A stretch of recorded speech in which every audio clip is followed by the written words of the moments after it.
샬롬 미녀부 친구들 반갑습니다. 오늘도 공과 시간이 왔어요. 오늘은 7호 세 번째 이야기 요셉 총리가 되다. 정말 멋진 내용과 어마어마한 이야기들이 담겨 있는데요.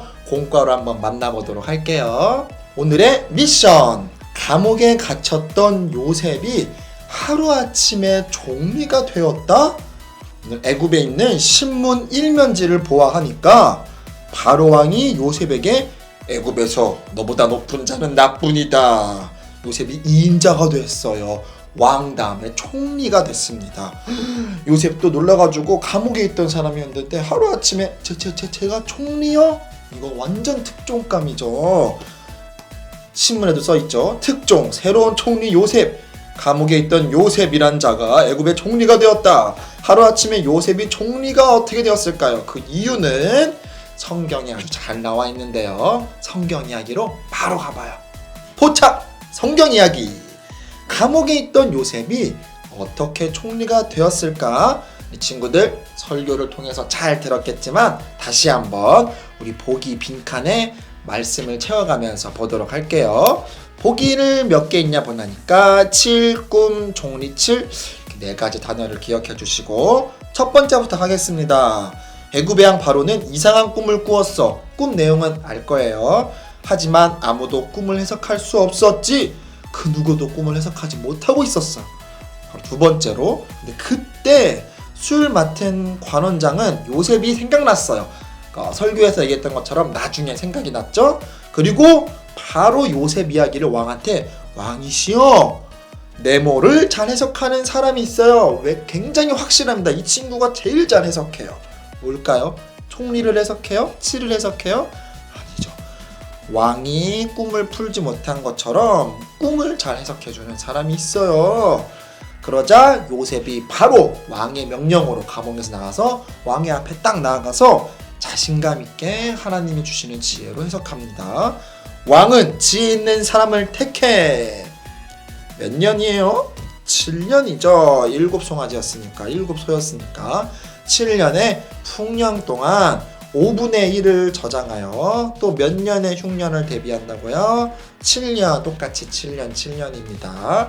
대비하시면 됩니다. 그럼 7년 흉년을 버틸 수 있겠군 하고 바로 왕은 바로 감동을 받았어요. 그래서 하나님을 믿는 사람이 아니었는데도 뭐라고 해요? 하나님의 영에 감동된 사람이구나. 요셉과 하나님을 인정하고 그 믿음을 가지기 시작했어요. 그래서 너가 애굽에 남은 건 총리죠. 애굽의 총리가 되어라. 이렇게 해서 요셉이 감옥에 있다가 하루아침에 총리가 되었습니다. 그럼 우리 계속해서 단서 퀴즈를 통해서 총리가 된 요셉이 어려움에 빠진 나라를 어떻게 구했을지, 어떻게 지혜롭게 문제를 해결했는지 암호를 풀어가면서 보도록 할게요. 재밌는 활동이니까 집중해 주세요. 자, 하나님께서 하실 일을 알려드릴게요 하면서 요셉이 얘기했었죠. 7년의 풍년과 7년의 흉년이 있을 것이다. 어려운 말들이 좀 많이 나오거든요. 그래도 일단은 우선 암호표를 따라서 보도록 할게요. 하나님이 주신 뭐라고 해요? 별표. 별을 찾으면 돼요. 쭉쭉쭉. 지혜. 전도사님은 한 거는 동그라미 칠게요. 지혜. 하나님이 주신 지혜로 집 모양 요셉이네요. 요셉은 이 친구들 우선 단어를 한번 채워볼게요. 쭉쭉. 이 모양 전도사님도 한번 쭉 풀어보겠습니다. 친구들도 따라와 주세요. 색칠해진 마름모, 풍년 우선 쭉 적어주세요. 그래야 편해요. 이 모양 여기 있네요. 창고. 선생님 모양을 아니까 쭉 가보겠습니다. 계속 식을 보관하여 이 모양 많은 생명을 구원했다. 단어 하나 남아요. 네, 그러면 친구들 딱 잘 풀어본 겁니다. 우리가 암호를 이렇게 풀었어요. 그럼 이 문장을 한번 볼게요. 하나님이 주신 지혜로 요셉은 7년 풍년 동안 창고에 곡식을 보관하여 많은 생명을 구원했다. 이거예요. 딱 요셉은 7년 동안 곡식도 잘 되고 나라가 부자일 때를 알고 있었고, 그 이후에 7년 동안 햇빛이 쨍쨍 쬐서 곡식도 성장하지 못하고 나라가 어려워질 때를 알고 있었어요. 그래서 요셉은 그때를 대비해서 잘 살고 곡식이 풍성한 그 7년 동안 조금씩 모아서 창고에 차곡차곡 쌓아놓은 거예요. 나중에 힘든 7년 동안도 대비하기 위해서. 그래서 결국 요셉은 여기 나온 것처럼 많은 생명을 구원하고 큰 하나님의 사람으로 쓰임받는 지혜로운 일꾼이 되었답니다. 그렇다면 우리 요셉이 어떤 생각을 가지고 있었을지, 우리 항상 마무리하는 거 있죠? 요셉의 입장에 대해서 한번 생각해 보도록 할게요. 추리, 생각, 비추기. 많은 생명을 구원하는 총리가 된 요셉. 친구들 한번 생각해 보는 거예요.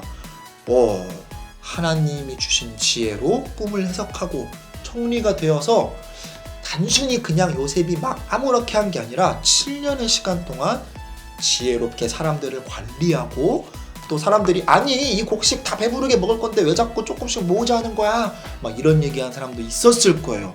그런데도 요셉이 하나님께 기도를 드리면서 어떻게 7년 동안 멋진 총리 일을 해냈는지 생각해 보세요, 친구들이. 내가 요셉의 입장에 대해서 한번 해보는 거예요. 그리고 한번 써볼게요. 총리로 인도해 주신 하나님께. 전사님 이렇게 썼을 것 같아요. 하나님, 여기까지 저를 인도해 주시고 감옥에 있을 때나 노예로 팔려갔을 때나 함께 해 주셔서 고맙습니다. 하나님이 주신 지혜로 멋진 총리가 되게 해 주세요. 선생님 이렇게 기대했을 것 같아요. 하나님, 여기까지 저를 인도해 주시고 감옥에 있을 때나 노예로 팔려갔을 때나 함께 해주셔서 고맙습니다. 하나님이 주신 지혜로 멋진 총리가 되게 해주세요 하고 꼭 예수님의 이름으로 기도드립니다. 아멘 해야겠죠. 자, 오늘 미션을 이렇게 완료했어요. 그럼 오늘의 메시지를 한번 정리해 보도록 할게요. 위기에 빠졌던 요셉, 어떻게 총리가 되었죠? 여기에 친구들의 답을 쓰면 돼요. 정답은 없어요. 한 개의 정답은 있습니다. 빈칸이 2개 있죠? 여기에 정답은 하나님 또는 예수님 또는 삼위일체 하나님이니까요. 성령님. 물론 이때 요셉과 만났던 역할의 하나님은 하나님이셨어요. 그래서 하나님이라고 써도 될 것 같고요. 하나님의, 여기는 친구들의 생각과 답을 써보는 거예요. 오늘 공과 이야기를 쭉 돌아보면서 예배드렸던 설교 말씀을 생각하면서 요셉은 하나님의 네모로 총리가 되었어. 오늘은 특별히 전도사님이 답을 적지 않겠어요. 여기에 친구들이 생각하는 오늘의 메시지를 전도사님께 보내주세요. 설교 때도 퀴즈가 있었는데 공과에도 또 퀴즈가 있습니다. 친구들이 생각한 하나님의 네모로 총리가 되었다. 많은 이야기들이 있겠죠. 전사님 얘기하면 친구들이 그것만 좀 따라할 수 있기 때문에 친구들이 생각하는 하나님의 느낌 알죠? 하나님의 로 요셉은 총리가 되었습니다. 자, 우리 친구들이 적은 그 오늘의 메시지 답을 따라서 요셉뿐만이 아니라 친구들이 직접 적은 하나님의 이걸로 날마다 믿음으로 승리하고 멋있는 또 훌륭한 당당한 그리스도인으로서 하루하루를 살아가는 친구들 되었으면 좋겠습니다. 우리 다음 주에 또 개학한다고 하는 이야기를 들었는데 어딜 가서나 하나님의 함께하심과 도우심으로 이겨내고 승리하고 튼튼하게 자라나는 유년부 친구들 되길 소망합니다. 우리 다음 주에 흉년이라는 어려운 일이 분명 다가오겠죠. 더 재밌는 이야기로 또 가족들과 재회합니다. 조금 스포를 했어요, 전도사님이. 더 재밌는 공과 이야기로 또 만나도록 해요. 그러면 안녕.